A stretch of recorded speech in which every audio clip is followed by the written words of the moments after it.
Uh, Welcome to another GIS Peer Success webinar, episode number 12. We are so super pumped. We have some great guests here today. 2019 has really been a stellar year for us. We've had some great guests, and today is no exception as we hit another high point in our webinar series. More about that in a minute.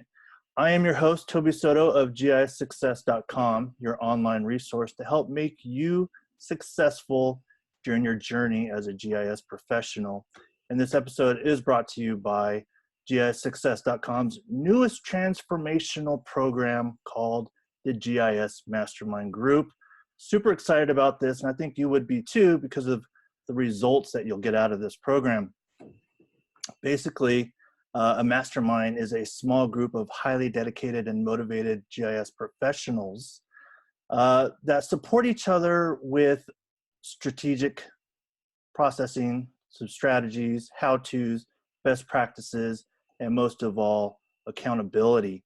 And knowledge is power. So two minds are greater than one. And the entrepreneurial entrepreneurial community uses this kind of format to fast track their learning curves and creates a lot of great success out of it. And I'm bringing this format to the GIS community. So it's open to all levels of GIS professionals that are in the local government industry. And if this sounds something that you're really be interested in and want to be a part of, go to GISSuccess.com/mastermind. All right, so before we move into our discussion and get to our special guests, I'd like to introduce my best friends in the GIS industry and co-host of the GIS Peer Success webinars, Wade Kloos and Tim Nolan. A few words there, Tim? Yeah, I am supercharged about this particular talk, as all of them, but I just a little background on me. I was the first GIS person in Collin County, and I'm still here. So there's a lot of people under me now waiting for me to either die or retire so they can get promoted. But I love it here, right? There's no reason to leave, and I think we've done a really good job promoting GIS over the past 27 years. And if you caught it earlier, our GIS internship program that we launched it back in 1994, and we'll turn 25 in October. So it could not be more. Wow, awesome. Wade. Well, my name is Wade Kloos. I am the Director of Enterprise Systems here at Utah DNR. I've been here for about almost 6 years, and I love this job. I love natural resources and the variety of things that we get to work on. Many of you know my focus has been on return on investment, getting GIS people to think differently about their results, how to document them, and how to communicate them. And we've had quite a bit of success here at DNR. But it's an upward challenge. It's an ongoing challenge to do that. But I'm really embracing it and having a great time with Toby and Tim promoting this GIS Success series. Awesome. Thanks, Wade. A couple of housekeeping notes. Go ahead and utilize the chat, but when you do, make sure you set it to all panelists and attendees so that everyone can see the chat. I know there are a number of Esri staff that are online on this chat, so if there's certain questions, I'm sure they will most likely chime in if you have any questions along the way. Also, there is a Q&A box here that you can post your questions. We may not be able to get to those, because of time, but at the end, we can always curate those questions, send them to Esri staff, and try to get some answers to you, so you can utilize that. So without further ado, let's introduce our special guests. I have the distinct honor to introduce the president of Esri. He is a modern day innovator, a mentor from afar by many, for sure, and a true humanitarian, Mr. Jack Dangermond. And we also have Brian Cross. He's a long-time employee. I was looking on your LinkedIn, like 19 years with Esri. Indeed. Yes. And you are the Director of Professional Services. And you help companies and organizations worldwide maximize the value of location and intelligence. So welcome to the program, you guys. I really appreciate being here to this roundtable that we have. There's a really super high interest level in today from attendees from around the world. I mean, we have people from New Zealand, Australia, the United Kingdom, Canada, the Middle East. And, it's a unique opportunity to be up and close with you, Jack, in order to get your insights about leadership and management that we all can relate to. It's not all about tech. This is like the management side of things, the leadership side of things that we all have to deal with, because we don't all have to deal with geo event. We don't all have to deal with insights. We don't all have to deal with those specific products, but we still deal with the humanized side of GIS. And so, in return, Brian and Jack, it's a unique opportunity for you to talk directly to highly focused group of GIS leaders that are future leaders and present leaders in the GIS industry. And these are action takers. And so, this is a great opportunity for you guys to converse with them. And so Wade, Tim, and myself, we curated a couple of questions that we've discussed with our community over time that are maybe pain points. And we'd love to get your insights on some of those questions. And so my first question is, Jack, what is your typical day like? What's the typical day of Jack? Because a lot of us see you on stage, we see you on social media, and you're flying all over the world. You're talking to industry leaders, you're talking to heads of state. We see, are you always in a Zen moment? Or do you get up in the morning, have your Frosted Flakes, do your 10-mile run, and you drink your green juice and Frosted Flakes. That's I want to hear this answer too. Yeah, I don't know. So, how do I answer that? I mean, God, that's a difficult question. I wake up in the morning, like 99.9% of other human beings. I have breakfast. I take a walk for about an hour up in the foothills around my home. Mm-hmm. Then I usually go to work. When I get to work, it's a wide variety of different things that I do. Some days it's meetings, some days it's meetings with users, some days it's meetings with technical people. Invariably, there's a whole new thing happening every day. Some of it's scheduled, some of it's not.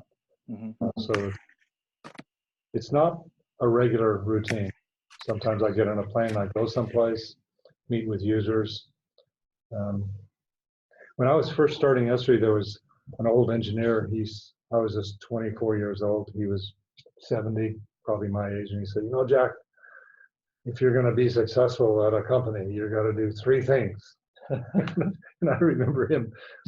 He says, first, you have to know how to communicate and sell. Well, yeah, I can probably do that. And he says, you got to be able to do things. You have to deliver. And then if you're going to be in the private sector, you also have to learn how to be paid. and I suspect, Toby, you understand this. I'm struggling with that one right now. You got to sell it, then you have to do the work, and then you have to be paid. And that being paid part has to do with cash flow. My first job, this is a true story, my very first job was in Puerto Rico. And it was setting up a mapping system for them. I had this homemade software that we developed. I flew down there. We set it up as tremendously delivered the results. Great response. But they didn't pay for 7 months. And since we started with only $1,100, you can kind of figure out being paid part, the cash flow part, the business part. I mean, it's a lot like a little metaphor for the business and administration operation. And he also said, doesn't matter if you're 10 people or you're 10,000 people, which we now are globally.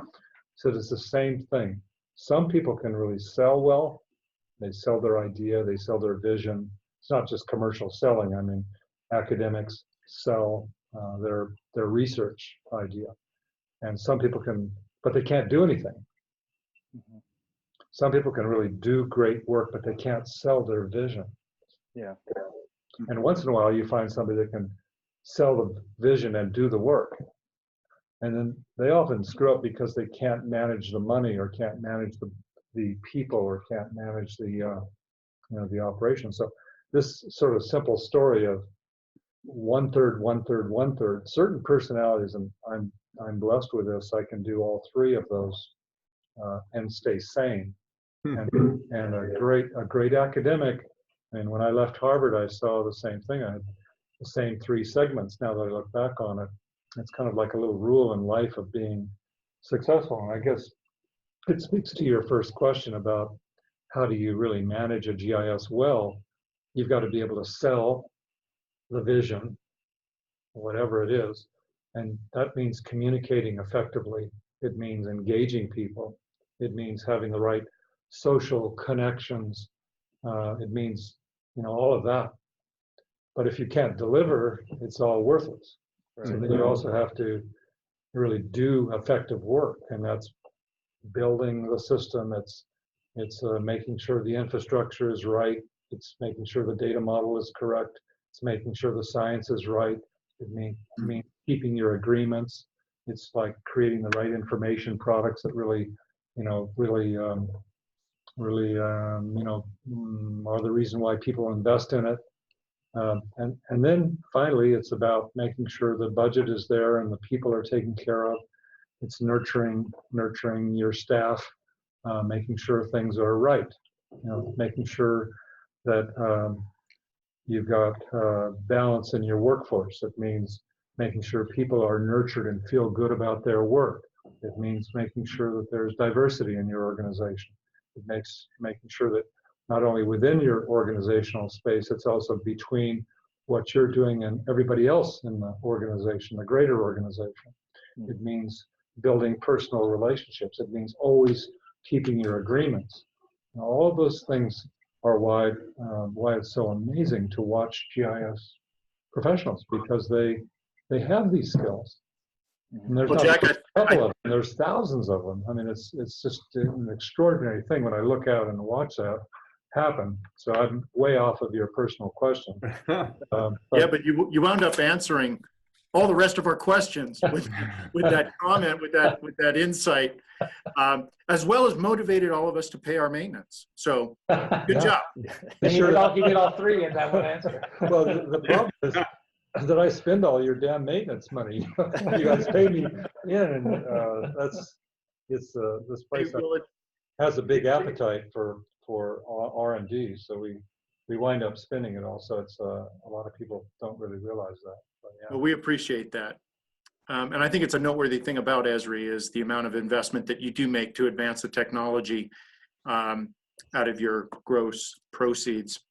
So, hey, I've got the next question for you. Okay. And I think you really touched on a lot of points there on your opening answer to Toby's question. And we were kind of thinking about, from your perspective, what would be the toughest obstacle for GIS managers attempting to advance GIS perhaps to a new level, a bigger investment? In other words, what's the obstacle that you perceive as their biggest challenge for getting that kind of acceptance or buy-in? And then once you answer that question, what have you seen that successfully addresses that obstacle? Yeah, it's a complex question, and there isn't really, to be honest, a simple answer to it. I mean, when I read through your question, you sent it before. What, in your opinion, is the toughest obstacles facing GIS managers? I stopped right there for a moment, and I'll go on in a minute. But to me, it is staying current.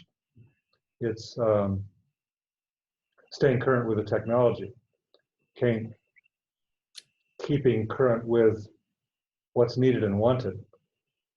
I had an interesting friend a long time ago who was successful at everything, and I finally asked him, I said, what the hell, why are you so successful? He said, well, because I can see what's needed and wanted in the circumstance. It's a profound answer. And it's true, everything that he did, he had sort of this insight into see what was really needed. And that kind of perception in a GIS professional, I think, is really key. But the rest of your question was, in attempting to advance GIS initiatives, what's the biggest obstacle? And that's a little more difficult.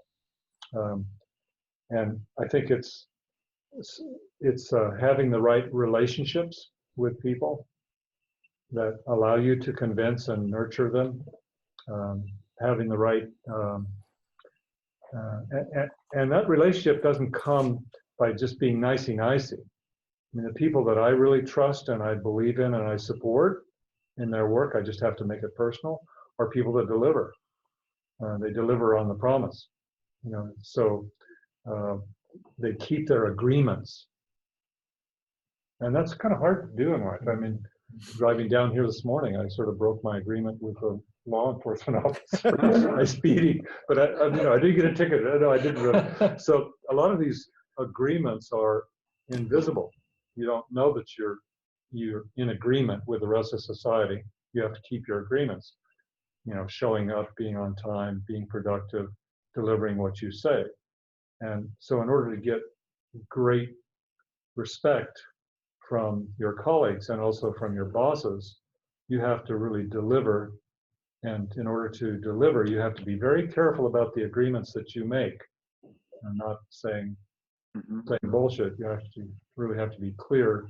And then you can really keep your agreements. Once you keep your agreements and you keep your word, people tend to, you know, I don't know about you, Tim, but over those 25 years, you kept your agreements enough to where people actually believe in you, right? So Absolutely. Right. pretty soon you've got that trust, and so sometimes young new managers haven't built that up yet.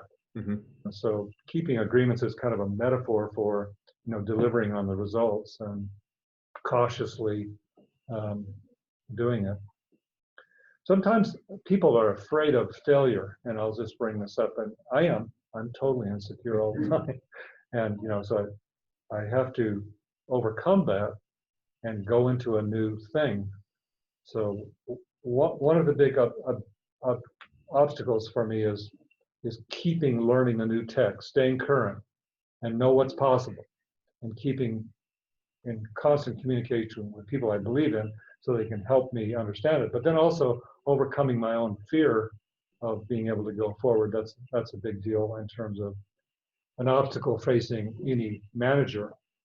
And then I just say delivering results. I mean, Ryan, you have more thoughts about this. We were just chatting on the way in here, but yeah, I mean, well, it's a really good question. And actually, I just want to pause as I jump in for the first time here and acknowledge the three of you for putting this on and Toby for leading it, because I think these conversations are really important. And I certainly in daily life here see a lot of our users thinking about the human side of making an impact and trying to figure out how to make the most of what they do and really get things done.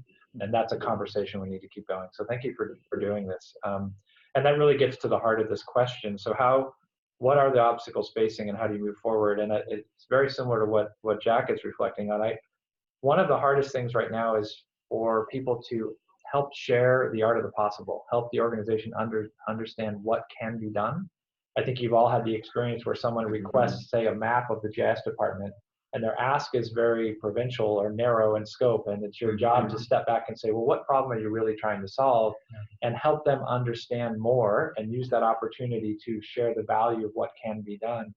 So I think that's part of the obstacle. Another really, I think, big obstacle for many is the change that we've seen. So in a modern IT and enterprise world and in a modern connected government world, GIS managers suddenly need to speak IT with the IT department. You need to have a PhD in information systems. And at the same time, you need to be able to turn around and talk to the department heads, the business leaders, the executives, and the citizens about the kinds of value that you can bring with GIS. So you're an evangelist on one side, and you're a deep technologist on the other. And I think that's challenging this profession because it's a much more rounded suite of skills that you need. And I see a lot of folks in this community kind of going through that realization. What's worked? I tend to come back to what I observe in many organizations, and that's quick wins. So finding a real problem, sometimes those are well known, but maybe new tech has made it achievable to solve them. Other times they're opportunistic. Something bad is happening or something's happened in the media, and sometimes those are, from a GIS perspective, an opportunity to make a difference. You know you have the information, you know that maps communicate effectively, and instead of trying to boil the ocean and create this big system from top down, you just strike and get something done that's really important. The third thing I would say here is really keeping in mind the context of what success looks like for your organization and your mission. Sometimes we're all so deep in the day-to-day technology that we lose sight of, well, what really matters to the mayor or to the city leaders? What are the success criteria at a mission level? And then continue, write them on a sticky note and put them next to your computer. So when you're down deep trying to wire some piece of tech up, you can say, well, does this really matter? Is it okay to lose a week on this, or should I move on to problem B because that itself will solve, what the executives need? Let's make that real. I mean, it was last week, the governor of California came here, and Brian and I entertained him. We were blown away. What the hell is a governor of California, fifth largest economy in the world, coming to see little old Redlands and Esri? And there was two big messages that we delivered to him. One is the painting of how geospatial infrastructure could help his government. He didn't care so much about that. I mean, he sort of did. I mean, he's a very, very bright man and just an extraordinary person. But what he was caring about a lot, and those of you not in California, you won't relate with it as much, but wildfire and homeless. And in this state, we have hemorrhaged homeless, hemorrhaged people on the streets. There's hundreds of thousands of people that are, above the, they're thrown out for a variety of reasons, and they're struggling, and he's struggling as a policy person. So we showed him a series of very specific information products that helped him understand the problem, but also could target the problem, knowing where to put shelters, where to put social services, and also dashboards that gave him real-time status. He visited San Bernardino, and Toby, he didn't go to Riverside. I guess he went to Riverside for another reason, but these counties all are standing up dashboards of real-time homeless environment. For that, he was just like ecstatic.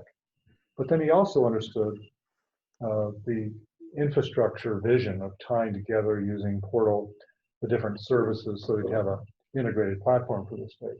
So I'm bouncing around a little bit off of what Brian said. Having clear vision, like Roger Tomlinson said, of the information products which are really relevant to the particular mission is extraordinarily important. And the other one is having a broader perspective of what the infrastructure architecture should be like, and then staying current with that, with a new tech that will support that infrastructure evolving. Well, that's a great answer. Great answers. So applicable to all the range of GIS management challenges that I think we all face to stay relevant with the technology, and then to plug yourself into the business that hired you so that you can understand and appreciate them. Not only the mission, but like what the governor of California ultimately responded to was his personal agenda and problem that was facing them. So with that, I'm going to turn it over to Tim for a second question. Well, I think, Brian, I think all of you kind of addressed it. It's how do you bridge the gap between GIS? So we GISers, everything you just described, the obstacles, we're all aware of it, at least for a lot of us that have been around for a long time. And maybe I can rephrase a little bit. How do we, with all of this spatial information and how to solve problems in our spatial way, work with the business who only knows that we may make maps, right? How do we get this, a partnership that's a little bit greater, that we want to do purposeful work, and we know we want to solve their problems and help solve their problems, but they don't know what our capabilities are. What advice can you give to us that are, either just getting started or have been around for a while, but still have a chasm to cross when we're trying to communicate and share with our business what our capabilities are? Well, it's not easy. I think we enjoy something here at Esri called a prototype lab. And often when executives come in, we'll build a real fast prototype. And this has gotten easier and easier as the tech, as you know, has gotten better. So pilots, prototypes, creating an information product that responds to the mission. These are all sort of things that come up for me when we're trying to convince somebody. Building out a prototype architecture led to NGA standing up the portal inside of the Intel community. This is NGA, CIA, DIA, all of the U.S. national security agencies now share into a common portal thousands and thousands of services, image services, human footprint, services, other things. And there are now over 150,000 people that are using it. They're using it every day, both in the national security community and in the military community. And I mean, it's an odd community. It's not exactly local government. But what we learned from that is that by showing a little demonstration of how it could be configured, and it was about a week to do it, and then I mean, people's hair stood on them. They said, my gosh, this is the first time we can actually integrate different forms of intelligence information to see meaning, to see what others, you know, couldn't see before.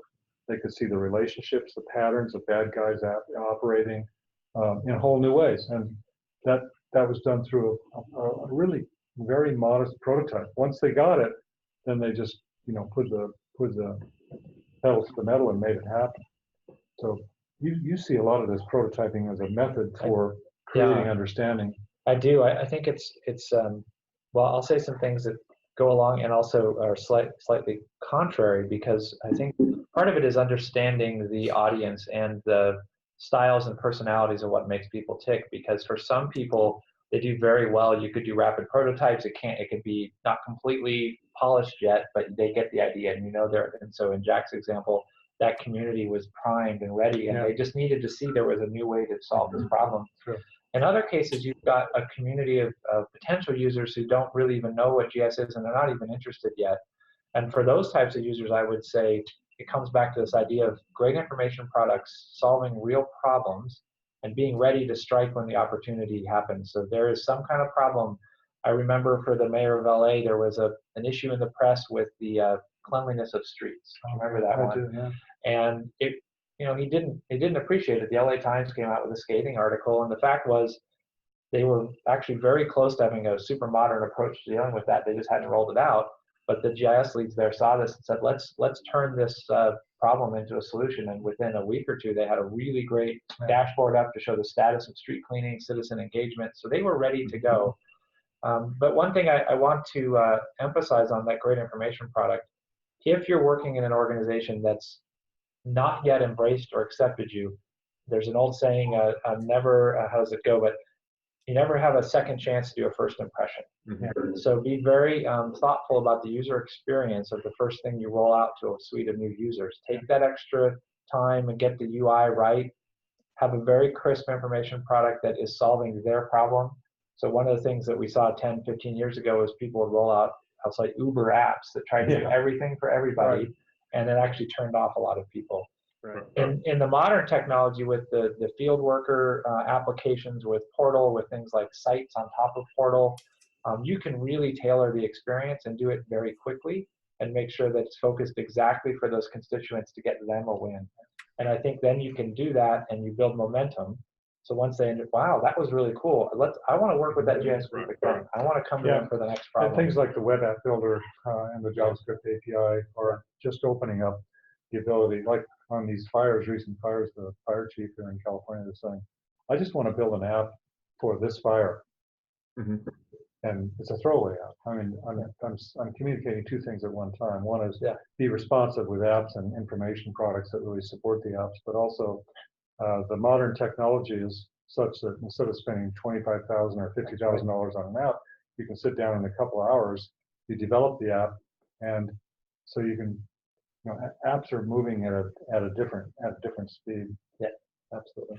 There's one other thing I want to say about this is, way back early in my career, I went to the LA Times. You mentioned the LA Times, and they built a routing and scheduling system using ARC info way back in the 80s. But they didn't know exactly what to do in the beginning. They just invited me in. And how do I say this? What I saw is a data model, and also I saw problems. I saw problems of they had to route their trucks. They also had to figure out where to site their newspaper stands, and they had to organize that all logistically. And there's a few other things like inserts. So as I was walking around, I was seeing the problem, and I saw things that they didn't see. So each of you online, I'm sure, have this experience that you're walking around and you're seeing a kind of conceptual data model like I saw. This was before ETAC and before here and before all these street files. Yeah. I saw that they needed a street file. They had, I saw that they had to deliver newspapers and addresses. I saw that they needed routing tools. They needed a sort of a general map. I saw it all in my head. And so then we pieced it together with the technologies afterwards. So the big thing for me, for a GIS professional, because we're talking about, is seeing what others don't, with respect to seeing the solutions and seeing the data models and seeing the apps and seeing the tools and how they all come together. And again, that's a general characteristic of what I would call a GIS professional. You have to be all the time on the lookout, and whether it's homeless or there's dirty streets or whatever it is, it's that kind of skill that is so very important. And you may see it and not be able to communicate it to somebody. That's a different picture, but it is getting the big picture. You know, being the first in the room to go to the whiteboard is the way we joke around here, because if somebody comes You never in, do that, Jack. I never do it. No, but it's like it's just sort of like a fire inside of me, because when I see the problem and I see the solution to it and being able to go to it really quickly.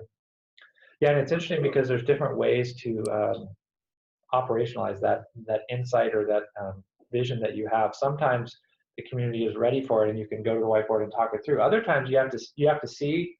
I see an opportunity to do something important here, but they're not ready to hear it. So I'm going to go hide for 3 days and come back with an information product and say, last week we were in that staff meeting talking about homelessness and that's a new way to count them. Take a look at this prototype. What do you guys think? And sometimes it takes that bold, and you talk about getting out of your comfort zone. Yeah, and you fail. Yeah, I mean, somebody just mentioned on the web here, failures. That's a big deal. Yeah, being able to share your successes with your colleagues is important. Yeah, but also sharing your failures. That's right. Really screwed up is so very valuable. And having, like I say again, I'll join Brian in acknowledging these three guys, because at our very first user conference, that was a big deal. That was back in 1980, and people came and they had their successes and their failures, and we were very open. There was only 11 people there, and Esri failed a lot in its software tools. They failed a lot in data modeling, or how to get. It was the same damn conversation that's going on in this web thing here now, and having that kind of open forum to be able to share that is really important. Well, that's a hard trend to follow, especially in the local government scene, because you're not really accepted to fail because you're using tax dollars. Oh, that's true. So it makes it really difficult. And now you have all these innovation and smart city initiatives, and how are you going to work on that and spend money and time when possible things may fail, and then you got your constituents and your taxpayers like, oh, you're spending so much money on things that aren't working, that don't affect me, but you got to get through that level to get to what really actually works. Well, you have to have a general context of not failing. I mean, I failed on 2 systems in my life. I mean, real failures, outright failures. And I'm not going to tell you who they are or what they were. Brian knows, you're the only guy in the world that knows. And I mean, really totally screw-ups, just a downright failure. But generally speaking, you start with a framework of technology that's going to succeed at some level. That's one of the reasons why I think it actually works. Yeah. And you don't go down that path of just being dumb and setting yourself up for failure. You guys are smart. You think about it. You design a system that's going to do the minimum at least, and then you can experiment around with leftover resources. So I don't know, Toby.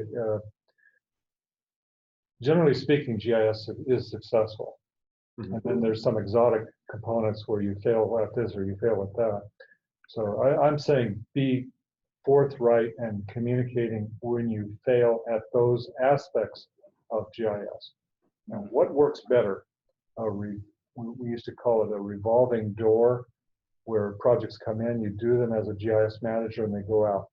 That was sort of project-based GIS. That was pioneered by Earl Nordstrand in Minnesota in 1981. And then other models for building a GIS sustainable system are probably more like yours, Tim, in or possibly the Utah model where you've got a sustained set of systems of record with money coming in and information products come out on a regular basis. It's an information system. And the sort of, as I see it, the next big stage on that is geospatial infrastructure. And you'll hear me talk a lot about this summer. We've just sort of been working on this for half a dozen years, but it's this idea that you take all the individual GISs in a city, as in police and fire and planning and here and there, and they're distributed. They all have their little applications, and you start to wire them together with a portal so that the services can be integrated and then made available to a larger community. And that's a trend that the IC portal that I mentioned, that's a trend that I'm seeing in lots of countries. They're just saying, it's kind of like the geospatial infrastructure vision, where we're just using the web and web services to connect something which is a system of systems. And you probably see it, Tim, in Texas, is the cities, city departments, county departments starting to share with Texas, with the USGS. All of these things are becoming serverized, organized into the portal. And so all the hard work that we faced in the old days of having to gather all the data and stand it all up, and that was hugely expensive, is really being collapsed into a much cheaper, much easier to use pattern that allows the GIS to move out in the organization. Well, you could say, Jack, you've been talking about this for 25 years. It's true, I have. And you might say, well, you failed at putting it all into a big DBMS, and that wasn't the answer. And yeah, but yet we kept making progress. What I'm saying now is I'm sensing that vision and all the various steps that we've taken along over the years to bring all the different departments together and all the different data types together is starting to actually work. So what is failure? If I could have, said I failed here, I fail all the time, but yet I didn't fail at the concept of actually realizing. And I think GIS professionals and managers particularly understand exactly what I'm talking about. You work on the vision of making it all come together, and sometimes you fail at this and that, but you've got a framework with which you keep marching. Right. So you're mitigating risk, and you're just like having maybe micro failures rather than major failures. Yeah, that's right. I think you do that in your personal life. Yeah, you do it. Well, another thing that helps helps as a GIS professional. In regards to failures is, GIS has always had a collaboration culture. And if you could create that in your organization, then you partner with the business and you fail together, which means it's really not a failure at all. It's just an experiment, right? You just tried something and it didn't work, so let's try something else. Instead of it's us versus them, now we're together at this. And that's. I think, Tim, you're saying it much better than I said it this summer. I really appreciate you saving me from failure here. Well, thank you. Hey, Tim, go ahead and ask your question, because they've pretty much already answered the characteristics of a GIS. Okay. All right. This is real close to my heart. I recently attended and just got engaged with the ERISA group and their GIS Pro conference, and they have a very strong youth movement, right? The Vanguard Cabinet.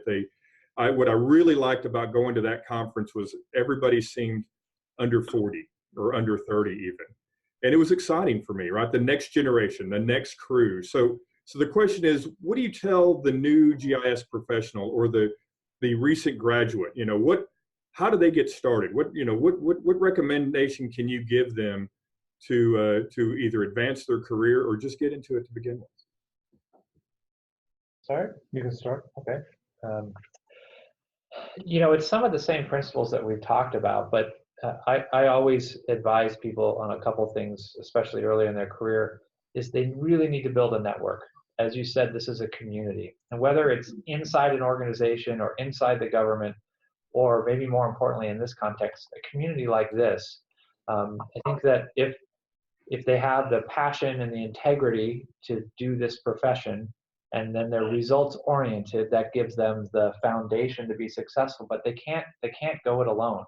There's so much knowledge and information. One of my colleagues here used to say, The answer to every question is probably within 100 feet here at Esri. That's an analogy for all of you. And today that doesn't, so it's not literally 100 feet, it's on the internet, but you have a community of people, whether it's GeoNet, whether it's this forum, whether it's conferences, whether it's a friend that you call and say, I cannot get the HA working on the portal, what do I need to do? And then your friends jump in and help you. And that's the culture that we try to create here at Esri internally, but it's also the culture we've always seen in our user base. And I would say for new staff in any organization, they need to put a lot of energy into always learning and always meeting other people.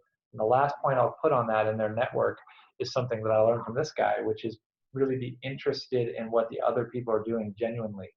So it's not a self-promotion thing. It's who are you, and I'm really interested in what you're doing because I want to learn from what you're doing and I want to get to know you and I'm genuinely interested. And that is a much more meaningful relationship that will pay dividends for everybody when you take that approach. Yeah, my first ERISA meeting was absolutely that way. I mean, I remember right out of Harvard, I went down there to LA, this first meeting, and it was overwhelming actually to experience all these other, there was a couple hundred members in the whole ERISA organization at the time, to see all these other people that were kind of exploring and trying to feel their way. And of course, the technology was nothing like we have today. And GIS wasn't even born, but they were all passionate and interested. I made so many friends. It actually inspired me to launch into Esri, actually. So that relationship network is very important. But I also went to that conference feeling totally intimidated as a young student, feeling like I should look more interesting. I saw all these other suits and people and stuff like that. How do I look interesting? And so the first years of my life, I was trying to be interesting. And I have this phrase that I try to promote here: don't be interesting, be interested. And I remember when that started to kick in, where because anybody can buy a suit and some tassely shoes and walk around and act interesting, but it's very rare that you find somebody that's really interested in you. So that, like at a party, if you're intimidated at a party, you're walking around, everybody's you are. So I know I can't stand it, because you feel insecure. You don't know anybody. But what I found to overcome that, just socially, is be interested. You walk up and say, "Who are you?" Actually, or I've heard a lot of, as a movie star, "Who are you?" This was true. This is true of my life today. Meeting all these executives, is I don't try to act interesting anymore.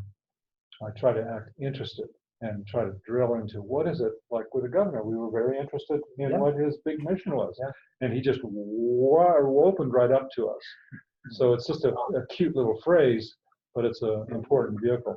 And building on your thoughts, friendship is most important. To me in life. Early in my career, I worked a lot in Japan, and an old man gave me a little, one of those calligraphy things. And I can't, of course, read Japanese, but somebody said it. Friendship is most important, and it's as we build our professional networks here within the GIS community. You're right; that's a great idea. So just to play out that, I'm going to give a little insight into maybe my world. I end up interviewing quite a few people, and one thing that I always take note of in the interview is what kind of questions they ask me, because I'm looking for people who are engaging. So people who are early in their careers, I'm looking for that special something, someone who wants to put themselves out there and who is genuinely interested in the world. And so how can you do that in an interview setting? Well, one way is to stop and say, well, what do you want to know? And some people ask very pedestrian questions, and others get really into really understanding. And to me, that's a great sign and clue of somebody who's going to be really a mover. They're curious. They're curious. They're naturally curious. Curiosity-driven stuff. And when I read the thought here, I listened to what you were saying, Tim. I first misunderstood what you were saying. I thought you were saying, how do you get them inspired or interested in our field? Actually, watching a lot of the kids, we have these kids working in workshops in schools now. We have like 3 million kids took ArcGIS online classes last fall. 3 million kids. Wow. Fantastic. And a bunch of them fall out into a stage of project-based learning, and we bust them out of LA here a few weeks ago, out of Roosevelt High every year, and they are totally turned on. The kids that actually, I mean, if you look back when the lights went on for each of you with GIS, and where you really suddenly say, oh my gosh, this is really something.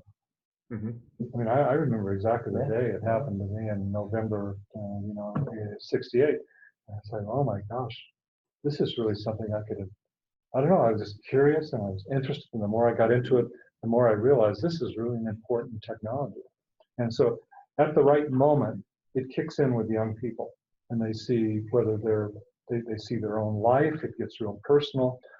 These young kids are seeing, drugs on the street and mapping them and seeing how they can work on them, or working on just about every problem that young kids are facing using maps and geography. It's very compelling. So once somebody's lights go on, they're off and going. And who was it? It was Charlie Fitzpatrick. He said to me once, he says, he works with all the teachers in K through 12. And he says, if the teacher sort of looks at you funny and their eyes kind of glaze over, don't try to sell them anymore. Just walk away. Find a teacher that actually, warms up. And it's true not just in teaching. It's true, if you guys are pushing uphill trying to sell a manager GIS and so forth, and they don't get it, you can, of course, try to figure out what they do get, what's passionate about them, but at a certain level, just write them off. No, I didn't say that. No, I didn't really. It's just, you know what I mean? It's, you gotta focus on people that really understand the greater challenges that we're all facing, and invest in them. And that's what your life work has got to be about, is doing something important with people that actually get it, or are able to get it at some level. And, in our pre-show banter, we were kind of talking about authenticity, and back to your point of being interested and not interesting, creates that authenticity about yourself, and people tend to gravitate to that as well, and open up and start expressing things that they may not be willing to share, and so now you're able to consolidate information and create solutions and get to the pain points rather than just the surface level of. Toby, there was the Dalai Lama. I mean, I don't follow him, but he did come out with a tweet about 2 weeks ago, and we shared it around here. He said, what was it? He said, collaboration requires friendship, and then friendship requires trust, and trust requires some level of intimacy, and that really requires seeing into the fragileness of them. Like you said, before we were bantering around, you were saying something, why don't you let people know who you really are? Really? No.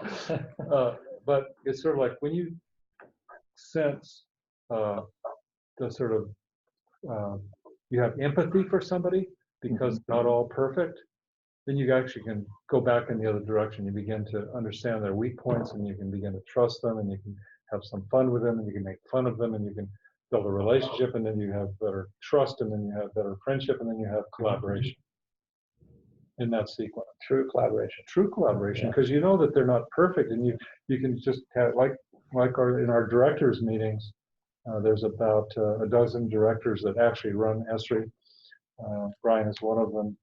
And we don't just all present stuff to each other. We try to develop collaboration, and we understand, who we work for, our users. That kind of bantering is really important. So if you can establish that kind of networking and friendship, among your friends, among your colleagues, among your professional peers. Having, Toby, I think the three of you guys trying to get this going, not everything's perfect, having that kind of an empathy for your colleagues in the field, it's not about, well, I really know, and you guys should, blah, blah, blah. No, that actually does not work well, Right. from my real experience. Right. Exactly. Yeah, some of that winds up coming back full circle to the idea that we do great work. Yes. The problem is a lot of times we don't communicate that in a business way so that we can earn the trust of our leaders. So, stop being so humble and start actually getting the business terms that define your impact so that you come to the table already with trust, with credibility. And then others will begin to open up to you. And then you have intimacy. You have, hey, you are interested in my problem. I'm interested in your solutions. And that's a great marriage to have. Yeah, that's a very strong statement that you said, Wade. I mean, it's just having the business discipline as well as the fragile aspect of a relation. I'm not just saying sit around and be nicey-nicey. I'm saying that is one of the elements of building the trust. Another one is delivering and having the strength to be able to articulate the value of what you're doing. It's equally important.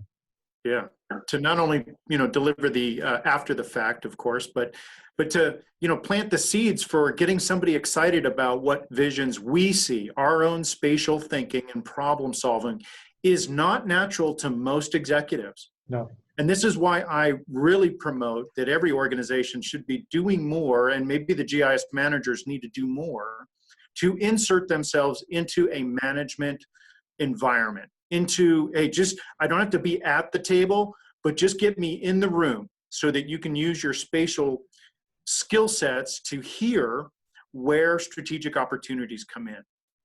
So let me ask you. Let me just comment on that just a second, if you don't mind. Of course. Again, to get in the room and get at the table requires friendship. And friendship isn't just that you're delivering results. I mean, this governor of Missouri, about 2 weeks ago, I just had the chance to spend 2 hours with him. And it was all about farming.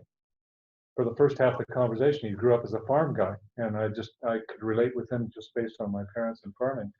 And we just became great friends.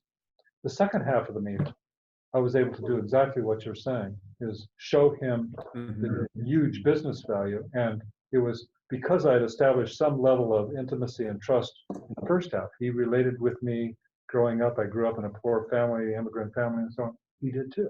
And it was just cool. Once you get that, then you can say, let's do something together and have it very powerful and do big things. Sorry, I didn't mean to interrupt. That's great. You're always encouraged to add your input, Jack. Okay, sorry. That was a mic dropping moment, I would have to say. Mic dropping moment. All right, so a little bit on the esoteric side, just thinking about the future. We all kind of, developed our careers around the concept of GIS, and we all have our challenges of explaining what GIS is to the layperson, our friends, our neighbors. They say, oh, that's that global positioning. That's GPS. I know that. It's in my car. They're a little detached. And so we all built our careers around defining what GIS is, Geographic Information Systems, and what that looked like 20 years ago. Do you see that still kind of playing itself out as the way we describe what we do? In other words, do we need to redefine it? There's lots of other terms out there now that are buzzwords of location, platform, geospatial technologies.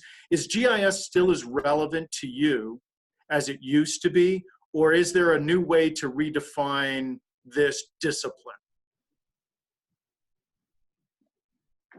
Well, I guess I'll take the occasion to say that Roger Tomlinson and Dwayne Marble and a few other academics and myself, I had the occasion to watch them in 1980, argued extensively about the name. Dwayne Marble argued for SIS, Spatial Information Systems, and Roger argued for GIS. And he argued for GIS because of the word geography. And he argued aggressively till his till his passing, that we should never leave the word geography out, because it carries with it the science of our world, the science of how everything's integrated and interrelated, and science, all the theory and all of that science is embedded inside of the GIS technology. This is not CAD. This is not map making. It's not a trivial thing. We have a science-based technology, and the profession embraces that. They're bringing science and science analytics, spatial analytics, to bear when they make maps and visualization stuff. So I love the word geographic information system, and I also like the word geographic information science. It's kind of the basis for our profession of being a GIS professional. And spin-offs of that, a kind of lighter weight aspect of that is location services, or a kind of technical term that has come into fashion in recent years, driven largely by the tech vendors, as geospatial. And it's okay, it has geo in front of it. But I think of geospatial infrastructure as GIS at scale, if that answers your question, Wade. So at the base is science, and on top of digital geography, using GIS, you can build these other abstractions. So the big abstractions are first GIS at scale, which I call geospatial infrastructure, and then on top of GIS at scale, or geospatial infrastructure, is mapping, location services, and something, again, we're paying a lot of attention to right now is geospatially enabled systems. So geospatially enabled systems are leveraging the infrastructure, leveraging the science, but they're putting it inside of the workflows. Like urban is something we've announced and been working on for about 2 years now for urban planning. And we'll ship it, I think, this summer. So it's not a GIS, although it uses a GIS. It's not just apps built on top of a GIS, it's a complete urban planning system. And another one is indoors. Indoors is not a GIS, but it uses the content and some of the tools from a GIS. And we also are building one called Mission, which is all about the mission of firefighting or the mission about a disaster. And it's not really a GIS, but it uses the tools and the content of a GIS. So in the long-term evolution, I mean, I saw somebody ask what's coming next on your feeds here. What's coming next is geospatial infrastructure, GIS at scale, this web services-based network system that'll provide a platform for organizations, and then a platform between and among organizations, and ultimately a kind of nervous system for the planet. Technically, that's all there. On top of that will be this geo-enabled information systems, and they will be powered by all of the work that you guys do at the core. So that's how my mind is wired anyway, for what it's worth. Answer your question, Wade? Yeah, that's great insight. And you made me feel better about my choice to get a geography. Yeah, right. Geographers rule the world. Or no, geographers make the map. We used to joke, geographers make the maps that run the world. That's right. Yeah. But I have to admit that geography, when I took it back in the mid 80s, was not as exciting as I believe it is today because of geospatial science that is evolved from this. I was so excited to see me, map the coast of California in 25-meter grids using Atlas GIS way back in the day. And but it has been redefined, and a lot of that is due to you, Jack, and I think the contributions of Esri. So I want to thank you for that from a geographer's standpoint, that you give legitimacy to the science of what used to just be, well, you're either a map maker or you're a professor when you talk about geography. And I'm glad to know that really it's a very dynamic and I think a lucrative field for the future generation of us. So thanks for answering the question. It's a really foundation. I mean, are you signing us off now, or can I say? No, you're fine. You're fine. Am I okay? Yeah, you're fine. Okay, this phrasing called the science of where, and you'll see it in the diagrams that we try to promote, involves 6 basic steps. The measurement step, you measure things. Think of a workflow around a cloud of layers. You measure things and put them in a cloud. You visualize, step 2, the data in the cloud or in your database. You do spatial analysis of the data in there. And those measure, visualize, analyze are step 1, 2, and 3. That then drives planning or design, step 4, and decision making, step 5, and ultimately action. So that sequence of steps from measure to action is what GIS brings alive. It's the heart of it. And whether we're talking to a forestry company or an oil company or a city planner or a utility or a, the military, or it's all those same steps. Measure to action. So there's lots of talk these days about the evolution and rapid evolution of the planet, because it's changing really rapidly. We're losing nature, we're affecting the climate. And from my perspective, it's a very scary time. This science, these 6 steps, this core based on GIS technology, from my perspective here, and realize I'm a little weird, is an instrument of evolution.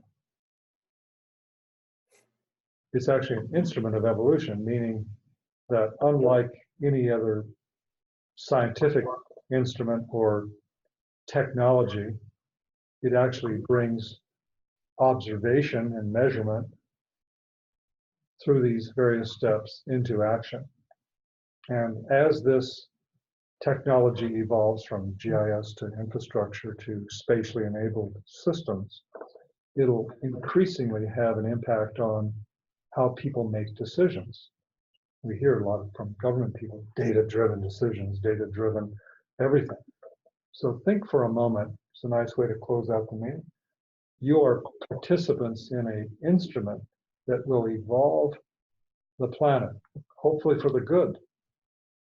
Because as we draw out better understanding of what's going on and people come to understand the kind of understanding platform that you're creating, kind of understanding of what we're doing in our human footprint, as that continues to accelerate and we build out this infrastructure, the nervous system for the planet, the nervous system for the planet is effectively an instrument for how the planet will evolve.